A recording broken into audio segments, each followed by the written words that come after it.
বাসায় যদি এরকম বান বানিয়ে দেন দেখবেন যে বাসার সবাই কাড়াকাড়ি করে খাবে। এত মজার হয় এই বানগুলা।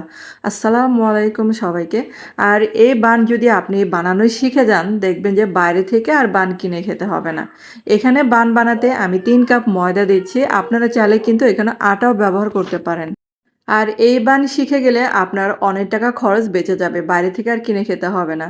তারপর এখানে ১.৫ চা চামচ ইস্ট দিলাম আর এখানে ২ চা চামচের মতো হবে চিনি দিলাম। তারপর এখানে স্বাদমতো লবণ দিলাম। আর এখন এখানে ২ টেবিল চামচের মতো গুঁড়া দুধ দিলাম। এখন হচ্ছে শুকনো উপকরণগুলো ভালো করে মিশিয়ে নিচ্ছি আমি।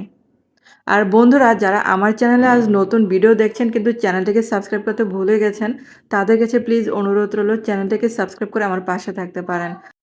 আর এখানে আমি কিছুটা সয়াবিন তেল দিলাম আর কুসুম গরম পানি দিয়ে এখন ডোটা তৈরি করব। এখানে ৩ কাপ মানে ময়দার সাথে ১ কাপ পানি লেগেছিল আমার। তারপরে যে হাতে একটু তেল মাখিয়ে এটা আমি রেস্টে রেখে দেবো ০.৫ ঘন্টা বা ১ ঘন্টার জন্য। আর এখন হচ্ছে ভিতরে পুরটা তৈরি করছি। তার জন্য এখানে কিছুটা সয়াবিন তেল দিলাম রসুন কুচি আর এই যে গাজর কুচি দিলাম, কাঁচামরিচ কুচি দিলাম আর হাতে যে কোনো সবজি থাকলে সেটাও অ্যাড করতে পারেন এখানে। তারপরে যে সিদ্ধ করা মুরগির বুকের মাংস দিয়ে দিলাম। এখানে ১ কাপের মতো ছিল মুরগির বুকের মাংস। এটা আলাদা সিদ্ধ করে নিয়েছিলাম। তারপরে এখন হচ্ছে কিছুটা ময়দা ছিটিয়ে দিলাম। যাতে এটা মানে যেরকম ঝরঝরে হয় এটা একটু গ্রেভি ভাব থাকবে। ১/২ কাপ দিয়ে দিলাম জাল করা মানে দুধ। আর এখন কিছুটা অরিগানো দিয়ে দিলাম।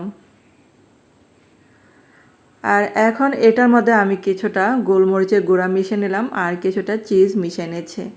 আর চিজটা দিলে মানে বাচ্চা থেকে বড় সবাই কিন্তু মানে একটু বেশি পছন্দ করে, তার জন্য চিজটা অ্যাড করলাম। আপনারা চাইলে এটা স্কিপ করতে পারেন।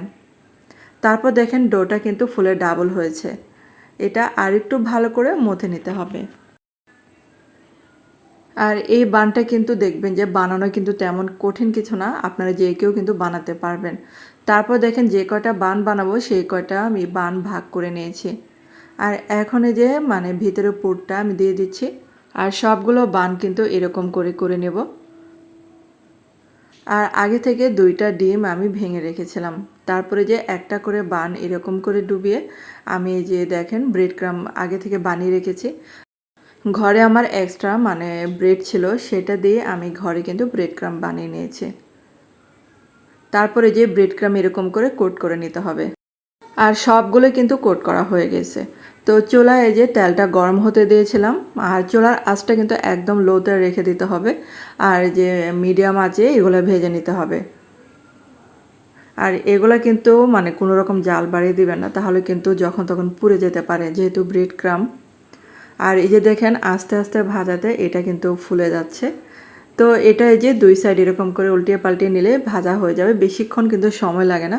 তো হয়ে গেল কিন্তু আমার এই ভাজা বান, মচমচে উপরে থাকবে মচমচা বান আর ভিতরেটা থাকবে একদম তুলোর মতো নরম। তো বন্ধুরা আপনাদের কাছে কেমন লাগলো অবশ্যই কমেন্ট করে জানাতে পারেন। আর যদি আমার রেসিপিটা আপনাদের একটু হলেও ভালো লেগে থাকে তাহলে কিন্তু একটা লাইক দিতে ভুলবেন না। ধন্যবাদ সবাইকে এতক্ষণ আমার ভিডিওটা দেখার জন্য।